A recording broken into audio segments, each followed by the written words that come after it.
We are in the design space of small benchtop type of laboratory equipment, and the main application is essentially anything on cell analysis.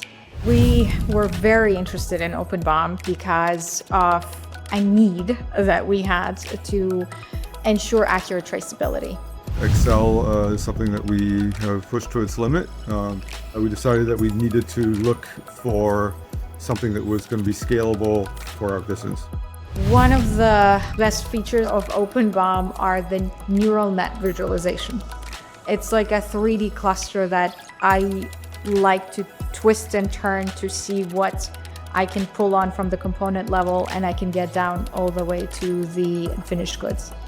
In order to make sure that we are following up and having traceability to our components, we trace it based on the serial number. So we have Primo serial numbers, which is our system. So we have a description of who has the Primos that we have made, who has them in the field, and what is the MAC address for that.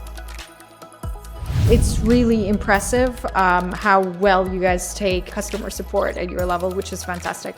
I literally sometimes get a reply within a few hours, 1 or 2 hours also. I'm very excited about OpenBOM. It's great.